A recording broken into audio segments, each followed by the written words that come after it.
Film थी रमैया बस्ता भैया।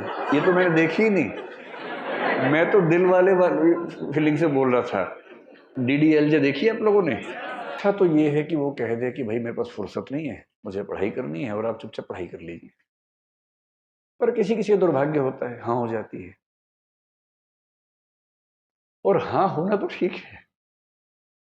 हिंदी साहित्य में बहुत रोचक कुछ लोगों ने उपन्यास लिखे। एक लेखक ने कहा, देखिए आप हिंदी फिल्में देखेंगे, हिंदी की फिल्में आमतौर पर स्ट्रगल क्या है कि जो नायक है, हीरो है, वो हीरोइन को प्राप्त करना चाहता है और विलन के तौर पे आमतौर पे हीरोइन के पिता और भाई ही रहते हैं। कभी कभी कोई थर्ड पर्सन भी होता है जो प्रेम त्रिकोण का तीसरा कोण बनना चाह रहा है, ऐसा भी होता है। कभी कभी भाई या पिता वो नाराज हैं, ऐसा होता है। और पूरी स्ट्रगल ये है कि कैसे वो उनको कन्विंस करे।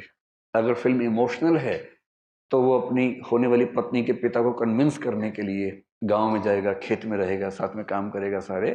और फिर वो कौन सी फिल्म थी? रमैया बस्ता भैया। ये तो मैंने देखी ही नहीं। मैं तो दिल वाले फीलिंग से बोल रहा था। DDLJ देखी आप लोगों ने?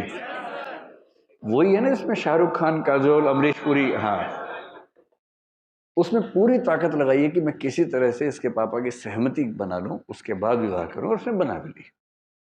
अंत में मतलब वो ट्रेन पे है, सिमरन खड़ी है, और तब अंततः उसके पापा का हृदय परिवर्तन हुआ और पापा ने कहा, जा सिमरन जा, जी ले अपनी जिंदगी, है ना।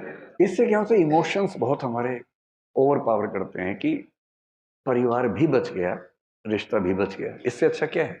विन विन है, परिवार भी रिश्ता भी। लेकिन ऐसे पापा फिल्मों में ज्यादा होते हैं, ऐसे पापा समाज में कम हैं। समाज में पापा बोलते हैं, आ सिमरन आ, घर के अंदर बैठ जा शांति से, ड्रामा मत कर ज्यादा।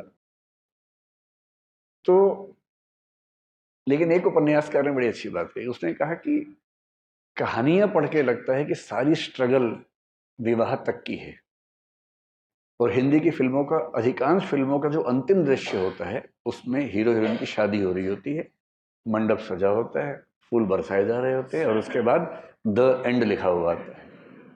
जबकि वो द एंड नहीं है, वो द बिगिनिंग है। क्राइसिस तो अब शुरू हुआ है। ये क्राइसिस नहीं है, इंटरवल है, 2-4 महीने का इंटरवल है जब चीजें ठीक लगती हैं। उसके बाद का जो क्राइसिस है, बड़ा क्राइसिस है। किसी एक व्यक्ति के साथ 24 घंटे रहना, उसकी बहुत सारी आदतें जो आपको नहीं अच्छी लगती, आपकी बहुत सारी हरकतें, आदतें जो उसे नहीं अच्छी लगती हैं, एडजस्ट करना। कभी कभी मन विद्रोह करता है, झगड़ा करता है, मन करता है कि इसके साथ रहने के लिए मैंने इतनी स्ट्रगल की, अपने घर से झगड़ा किया। प्रेम विवाहों के विफल होने के मामले आमतौर पर इसलिए होते हैं क्योंकि आपने जितनी हसीन कल्पनाएं कर ली थी, जिंदगी उतनी हसीन होती नहीं है। जब तक प्रेमी प्रेमिका है, जिंदगी बड़ी हसीन है। क्यों? करना क्या है? बाइक पे घूमना है, आइसक्रीम खानी है, गप्पे मारनी है, तो स्ट्रगल तो है नहीं। लेकिन विवाह के बाद तो फिर किराया भी देना है घर का, आटा भी खरीद के लाना है, दाल भी लेके आनी है, और एक दूसरे की कड़वी बातें भी सुननी है। जो पहले तो मीठी मीठी बातें होती थी। एक दूसरे को मेकअप के बिना भी देखना है, जो नेचुरल पोज है वो भी देखना है। अभी तक तो वो देखा गया जो बहुत अच्छे से बनाया गया था। दिन में 1 घंटे के सौंदर्य के लिए 3 घंटे तपस्या की गई थी, केवल वो 1 घंटा देखा था। अब तो बिना पानी बिना धूप, वो जो मूल रूप है, अब तो वो भी सामने आएगा। हाँ, मेरी भी लव मैरिज है। मतलब जब कोई व्यक्ति कहे तो कुछ हिस्सा तो अपने अनुभव से आता ही होगा उसका भी। सीधी सी बात है, इसमें क्या है। और मैं कभी ये नहीं कहता कि मैं बहुत अजूबा हूं। जैसे आप हैं वैसे मैं हूं, आपसे थोड़ा सा बड़ा हूं, इसलिए अनुभव थोड़े से पहले हो गए, इतना ही अंतर है ना। वो सबके साथ ही होना।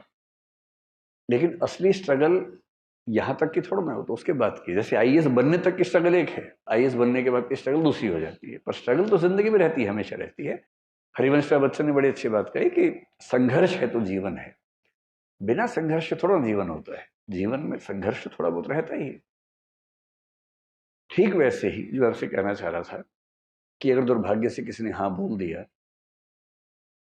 तो इस बात का बहुत खतरा है कि एक तो आप पढ़ाई से दूर भाग जाएंगे, डिस्ट्रैक्शंस बहुत हो जाएंगे। उससे बड़ा खतरा है कि 3-4 महीने 6 महीने बाद आपको उस व्यक्ति से भी दिक्कत होनी शुरू हो जाएगी और फिर आपको जीवन का सत्य दिखेगा, मुश्किल दिखेगी। इसका मतलब ये नहीं है कि जीवन सुंदर नहीं है, जीवन बहुत सुंदर है। बस सही समय पर सही चीजें हों, सही तरीके से हों तो सौंदर्य बढ़ जाता है।